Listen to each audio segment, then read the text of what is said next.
So let's get started where we always start, with the trending word, authenticity. You probably hear it so often, but what does it mean to you when you hear it? You know, for me, it's not been easy to get to authenticity. You know, it's been a long, jagged kind of road in my professional career. And so what it looks like is using language that you naturally want to use, you know, to express yourself. It looks like bringing the color, which you see behind me, or what I like to wear in my clothes. I really love bright colors, to express myself that way, to not feel that I'm constantly filtering or conforming, you know, to these subtle, sometimes unspoken hints about how to be, how to get ahead here, and sometimes spoken. I've had plenty of people tell me, you know, outright advice in my career that would squash down anyone's authenticity. You know, so I think when you have it, you feel it. You feel it in what you wear, how you speak, you know, showing those quirky, kind of weird, strange sides of yourself, you know, like your cockeyed sense of humor or your silliness. It's all that. I love that. Yeah, I mean, and a lot of that resonates with me, especially the suppression. But I love the fact that you mentioned it was like a long road. Let's start from the beginning. Talk about a little bit about where you grew up, and was it easy growing up being yourself? Yeah, I'm glad we get to go back there because I don't get to think about it that much. I joke with people that I grew up in Ukrainistan, Adelphia, because my mom is Ukrainian. She was born in the US, Caucasian. My dad is a Pakistani immigrant, and naturally they raised us in Philly. So I'm, you know, at this cross section of different cultures. My name is Selena, and so a lot of people, you know, think I'm from a different place in the world too, you know, so there's that kind of crossover part. People just start talking to you in Spanish, probably. Yeah, or sometimes Greek or Italian, you know, you never know. And, you know, you have this, like, I felt like I had all these wonderful benefits to grow up in a multiracial, multi-ethnic family with a very dark father, a very light mom, and all these cultural clashes that were interesting and amazing. And I also struggled with it. You know, any person with mixed heritage, you know, or mixed race will tell you, like, it's, you know, you fill out that little what's your race checkbox on the, you know, your SATs or whatever form you're filling out. And you're like, what am I? You're constantly asking that question. At least I did. What am I? Am I this? Am I that? I'm other. You know, I'm not all that. I'm not all white. I'm not all, you know, brown or Pakistani. And that was a struggle, you know, for sure. And I brought a lot of that, I think, into the adult work world. You know, I started my career in management consulting, and here we were advising leadership teams on how to, you know, make employees happier, you know, talent management. Yeah. And most of those leadership teams were white dudes of a certain age, you know, like 50s plus. I wasn't that. I'm, you know, I was 5'2", tan skin, a woman, young. I was the opposite in every way of them. But I was kind of serving up to people, you know, Bob Jones from the Midwest, white guy stuff. I was copying their way, you know, and that's a terrible feeling. And it feels terrible to give people the diet Sprite version of you. And nobody wins, by the way, because, you know, they don't get anything memorable from you, and you don't get to bring your best ideas, you know, and express your full self. So that was a tough, like, awakening, you know, and I realized, wait a minute, maybe this is a conversation I can facilitate, you know, between employees who want to bring their best to work and have healthy conditions to do that, you know, and leaders who want to, you know, create like respectful, equitable workplaces.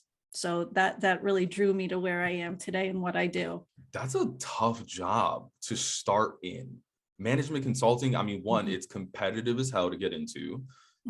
It's also very traditional, I would say, in the way that people show up to work. And yeah. also it's tough because you're fairly young compared to the people that you're consulting. I mean, in some way or another, you're telling them that they that they can run their business more efficiently and more effectively. Yeah. And they're like, why should I be listening to you? Right? Oh yeah. Oh yeah. Like, was it And intimidating when you started? oh, for sure. I think if you have any part of imposter syndrome, which I certainly did and struggle with, it has been a big theme in my life. It feels like their skeptical looks just confirm that imposter voice is right, in those moments where I remember one leader pulling me aside afterwards after presenting, and he was like, basically said something to the effect of like, I'm shocked you could do that. I'm shocked you could like speak and be eloquent or get the message across because you're so young, and it only encouraged me and that imposter part of me that like I'm here by a fluke. I got invited to this party by accident, and I'm just so lucky to be here. It almost like encouraged me to be that like gray suit wearing, watered down Selena, because people were saying things like, make sure you tell the client you were born here, because my name is different, and you get enough of those messages, this, you are so good at putting a spotlight on this problem. You get enough advice like don't wear hoops, cut your long hair. You start to be like, I must be pretty messed up. It's not very hard to start thinking wow, to get all this correcting, I must be pretty flawed, just like who I am. I cannot believe they told you those things. It's like, how did you take that feedback? Because I think there's like two sides to it. On one side, you can say, because you're already in some ways putting these people, this opportunity on a pedestal and saying like, I'm so lucky to be here, right? And you could either say, you know what? Yeah, I want to advance in my career. This is my like first job. I'm just starting. Let me not wear hoops. Let me cut my hair. Let me do this, and that. Let me wear the gray versus the red and the yellow. Or you cannot do that. What did you do? I think at first I'd love to tell you a different answer, but the honest truth was I did conform. I think I very much kind of, even at lunches, and like social moments, like a working lunch or a happy hour, I think my humor was their humor. I very much assimilated, and I don't know if anything about that has to do with watching my father assimilate to this country. His name was Noor, Noor, but he changed it in American business to Nick, so people could say it. I mean, not like Noor is hard. That's the crazy thing. I didn't think twice about that when I was little. I just like saw my dad do that. He did it, kind of checked some of his culture at the door. And so, I think in some ways assimilating felt like the thing to do if I wanted to advance.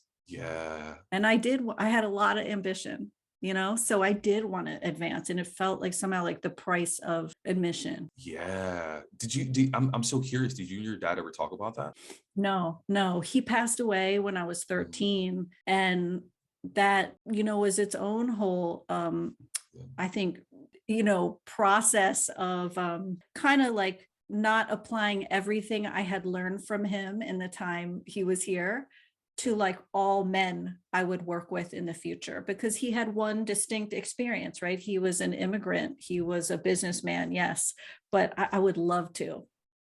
I would love to have that conversation and be like, what was that like? Because he didn't even talk about it, I said the price of admission. I think for him, it really felt like the price of admission, because here he is with like chocolate brown skin walking around with my white mom. And I remember people's eyeballs just, in the supermarket, like going from her to him to us, my siblings and I, like doing the math in their head. And he had to be used to that. Yeah, only reason I'm asking is because my grandfather, and he's not alive anymore, but at the time he would tell me like, do you see presidents and CEOs with beards, with tattoos, with all these things? No. So he would expect me to act and dress accordingly, right? So in some ways, even before I got into corporate, I was like trained to assimilate, you know what I mean? Yeah. But in many ways, the representation that he was telling me were like white men, you know what I mean? Totally. And I wish at the time I had representation to be like, yeah, but do you see this person? They're doing fine. Oh Do you yeah. remember in those corporate experiences, like, do you remember seeing people that you were just like, oh my God, I wish I could be more like them? Or did you see everyone just assimilate like as much as you were? No, I don't think everyone assimilated the same. I remember getting really excited if I saw a woman leader and Just feeling, seeing a woman leader. yes, just seeing a woman leader. 9.9 times out of 10, she was white and she Yeah. was in HR or the CAO or something like that, you know? But the sad part is I found like some of those women, especially early in my career, were scary and had like kind of formed a crust on themselves to navigate the world they were in, you know, and that was upsetting in its own way. Not all women, but there were enough women that kind of had battle scars from whatever they came up in, they weren't necessarily here to like be your friend and hold your hand. And I think that was also like, whoa, like reality bites. Maybe this isn't all, a picnic. If you do achieve leadership as a woman, like maybe it's not all peaches and cream, because like, look at how some of these women don't seem to be able to kind of bring their full selves, their style, their natural gifts and talents. Like, people are looking pretty conforming around here. I remember in consulting one woman being kind of warm and accessible, and she's to this day is exceptional to me and stands out as like one of these things is not like the others. Like she was herself, and it was so refreshing. And you know what, it like gave other people permission to be themselves. She wasn't an alpha dominator, taking over the meeting, telling you how it is. She was more consultative and like friendly, and she was so effective, so I wish there were more of her. And yeah, not many women of color examples, that's for sure. So what happened in that meeting? Were you inspired to be like, ooh, maybe I should start bringing certain parts of me into the office? Like, what was the effect and what happened after that meeting? Well, for me, the effect was I thought to myself, I want to get an MBA. I had a background in social work and I liked all the skills of social work, but I thought I need to speak the language of some of my clients better. They speak business and I would like to be fluent in that also. And I got an MBA, and in that program, you could direct some of your own research. And I knew just what I wanted to do. I was like, I want to study these rare unicorns, these women leaders who've made it to the top. There's only one problem. I don't know a single one, and I have no connections, to connections to them either. And my one female professor in business school, she said, I'll approve your research topic on one condition, Selena. She said, you have to go after the whales. You have to go after the women you think will say no and won't even entertain 5 minutes with you. And she's like, do that and I'll say, all right. And I did. I never would have without her. And those women said yes. So many of them said yes. Like, Give me a few.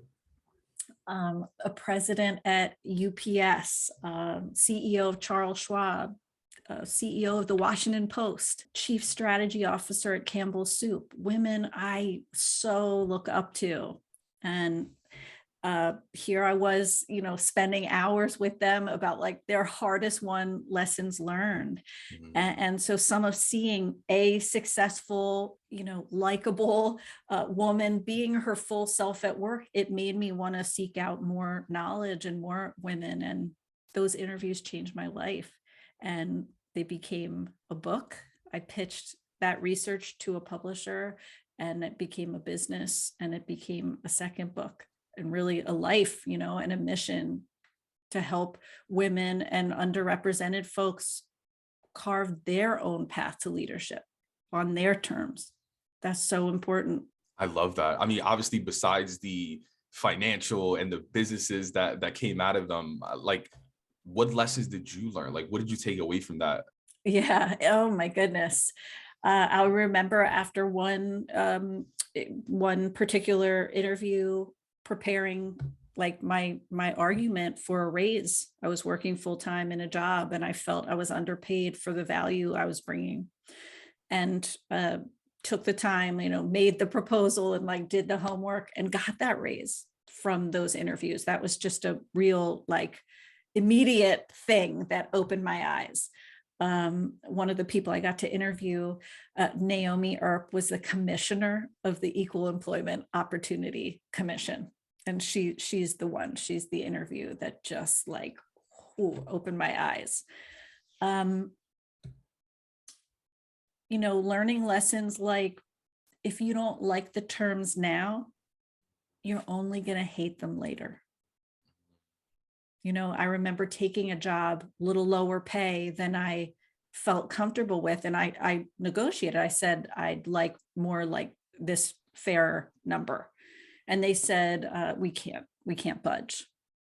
And I kind of told myself, the people seem nice, the culture seems pretty good. The benefits are right. I don't really feel like interviewing a lot of other places. I'll just take it, and it's like when you go against your better judgment and that like twitch, in your solar plexus, it's like something's not right here. This is not fair. This is not okay. It feels awful, and trusting that part of yourself in your career, and in your life, like something's not right here. Like at a minimum, let me buy some more time to think about it and consider it. That was huge. And so many amazing lessons, they taught me about just advocating for yourself at work, little things like, preempting other people's objections, that it feels like counterintuitive, when you're pitching a new idea and you're like, we should really do this and launch this new thing, to think of really obvious boilerplate like objections. Why this? Why now? Why you? Why spend money on this? And to like raise those yourself in the course of making your pitch. Like just so many leadership behaviors, I had never seen or heard, because to be honest with you, so much of what I did grow up with was like, wait your turn. Speak when spoken to. Take just enough, not more. And sometimes those are like in real contrast and kind of contradict what you need to do to be a leader sometimes, sometimes you got to speak when you're not spoken to and say the hard thing, the unpopular thing. I'm so curious too, like what, because there must have been like, here you are finally seeing the representation that you've been craving for your entire life, and you're not only seeing it, but you're meeting with them. You're getting this like firsthand knowledge and from all these wonderful women leaders. And then it's finally giving you the confidence to be a little bit more of yourself, to bring that out to, and not only aesthetically, right, visually, which we'll get into, but you're being able to like speak your mind and speak up for what you believe in.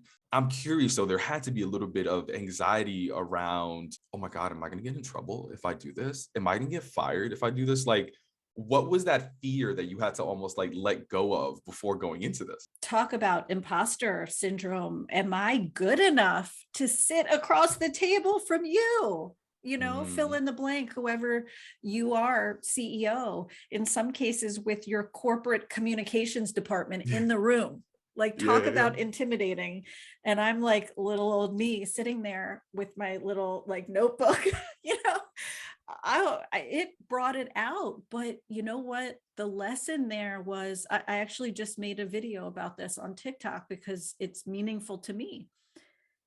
And it was about how to be more confident talking to executives. And what I learned was They are people. Yeah. They squirm at some of the same things you and I squirm about. You know, if someone asked you to like talk yourself up or talk about all the things you're proud of yourself about, like that might be hard for you or me, right? And they were like that too. And I asked them about like, what are you most proud of? What do you want your legacy to be? You know, what's the thing you want to be known for? You know, sometimes deflecting praise. Or, you know, sometimes I talk to them about what would you recommend to an up and comer who wants to learn from people like you? And they were often like, people don't come to me much. They could more is what they were saying for meetings and career advice, but like people are, you know, think I won't give them a meeting or career advice or a coffee. So I think if anything, it demystified after these interviews, like you are people. Yeah.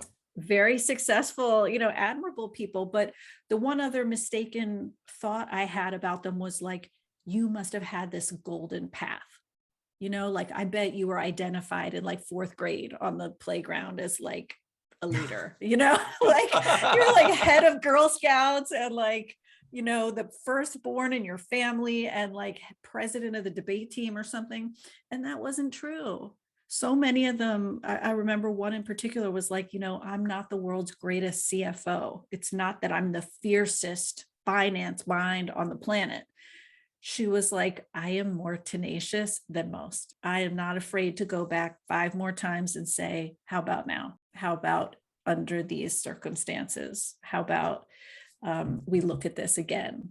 And I was like, wow, talk about, you know, a career made by self-advocacy. That's what so many of them said. That's amazing. I love that point about we're all human. I feel like we forget all of that because we put so many people on pedestals because of their title, where they went to school, their Yeah. experience, how much money they make. And we often, like my therapist said this to me one time, is like we often, or we never compare down, we always compare up. Right. So even if you have, I don't know, I'm just making this up, like 5,000 followers on Instagram, we're always going to say, well, someone has 20,000 followers. We never look at someone that has 1,000 followers and say like they would kill to be where we are. Yeah. You Oh, know? totally. You're right. And if you already struggle, that can be crazy making. You know, you really can drive yourself crazy comparing up, like you and your wise therapist say, like, and that's why I think it could be a kind of dangerous place, you know, and why there's so much popularity around people saying like, stop comparing yourself to others and compare yourself to where you were yesterday.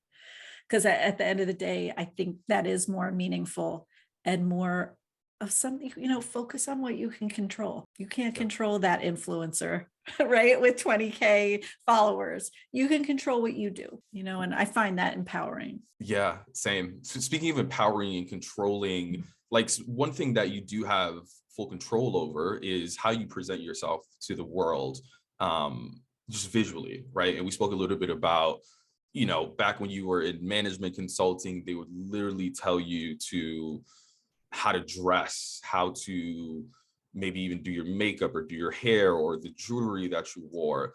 Like, when did you start bringing some of those pieces of yourself and the colors and the representation into the world and feel more comfortable doing that? I can't believe it took this long, but I would say if I'm really being so honest about it, I feel like I came into my own like 5 years ago, maybe Really? in much more recent times with that. I don't wear blazers. I can't even picture wearing one unless maybe it's like a neon color. That's fun. You know what I mean? But like, and I'm not dissing anyone who wears them or likes wearing them. Like, do you, you know, that's part of this conversation is do you. But there was something like closeting, like a straitjacket about wearing that, you know what I mean? I couldn't stand. And yet, even when I went off on my own and I left corporate America and made my living public speaking, I was still wearing a navy blue suit with pearls like just because that felt like the right thing. That felt I was typecasting myself, but this is what a speaker looks like. And I think it made me feel a little smarter at the time, like I Yeah. belonged, like I look like a speaker. Yeah. Today, And no, that's not the speaker I want to look like. I wear like a bright yellow dress because part of what I'm trying to impart on people is to bring their bold, undiluted selves. And it feels good in delivering that message to be like bright as I want to be, you know? yeah. And back in the day, it was literally people telling you, but now, like when you start doing speaking engagements, it's not like someone told you like, hey, this is the dress code for this, but you've been probably trained Oh, to believe yeah. that that was it for so long. What about the first time you didn't do that? Like, do you remember that experience of like, oh my God, what are they going to think? They're going to light up the comment section and say, what is she wearing? Like, did you have those thoughts? Like, Yes. tell me Oh, about that thought yeah. process. Sure. I can even like tell you what I was wearing because I remember it. And it was real high stakes, 500 plus senior women in tech in a room. Whoa. And I was co-presenting about an hour and 15 minutes. So This is real in interactive. person? Uh-huh. Yep. Wow. Pre-COVID, right? Pre-COVID times. And I wore like just magenta pink heels. I had bare arms. That's something I had never done. Like, so femininity is part of this conversation, right? It's not just being so colorful they can see you from space. It's like also being myself, like allowing my body to not be in this blazer head to toe, right? Wearing heels. I like Yeah. wearing heels. I like wearing hoops. I wear them every chance I get. And like, that's what I wore that day with a dress. And I felt great. I still remember someone taking a picture of us presenters and like feeling more pride and more like, yeah, that's me. That's me. That's not like this avatar, like looking thing of me. And it felt really good. Bright lipstick. That's who I am. And it feels great. As much as I said it feels horrible to be the Diet Sprite version of you, it feels great to be the open, like I said, full Technicolor version. I love that. And I'm curious because now visually, right? Like I'm imagining you on some stage and on some level, you're being seen by, you're not only presenting, but you're being seen by all of these women, right? How many people were like, I love your heels. I love your this. I love your that. Like, what sort of acknowledgement did you receive around like, oh shit, like I'm being the representation that I wish I had when I was younger? Mm-hmm. Yeah, I remember one or two at that conference, but I remember even more since then, you know, amping up my color, wearing bright blue and yellow, and people, you know, commenting like, I love your heels, or I love what you're wearing, you know, your dress. And it feels good. Look, at the same time, I realize it's not everyone's cup of tea. You know, there's other people are going to be like, you should look more professional, our favorite word. And that's fine too, because I'm not going to change what I do. You know, it's right for me. And so I kind of go in with the expectation some women may relate and appreciate this, some may not, but this is what I need to do to bring my best. And, you know, after a lot of years of covering up and covering, playing down my identity, it's too important today, you know, to go back to that. I do it for me first. And I love that this conversation, when we talk about authenticity, it goes beyond just aesthetics and the visuals, right? It's about like speaking your mind and feeling the confidence to bring all parts of it Yes. wherever we go. But as you look forward, you know, to close out the conversation, what's one thing that continues to inspire and empower you to continue being your most authentic self? Well, you and your channel, I'm serious. Your content is so important, and you have a way of putting, you know, a spotlight on issues that have gone really untalked about and unspoken and unexplored. And so I want to thank you for the work you're doing. Seriously, so important. And I'm also excited about some of the shifts people are making, like around intersectionality. One of my friends just wrote a book, Ruchika Tulshian, that's so important. And one of the arguments she makes is if you center women of color in your workplace initiatives, you know, when you center the most marginalized groups, who have the most kind of factors diminishing their everyday experience, you kind of raise all boats for all workers. And I'm very excited about that idea of looking at things with that intersectional lens and seeing more people, center women of color. I think it's so promising, and I'm really hopeful about that. Mi gente, that wraps up this week's episode of the Quién Tú Eres podcast. If you enjoyed this episode, please do us a favor, leave us a rating and a review. It just helps us in the algorithm to ensure that these stories get heard by as many people as possible. Scaling these stories and experiences is the only way that we're going to redefine professionalism. Thank you, and see you next week.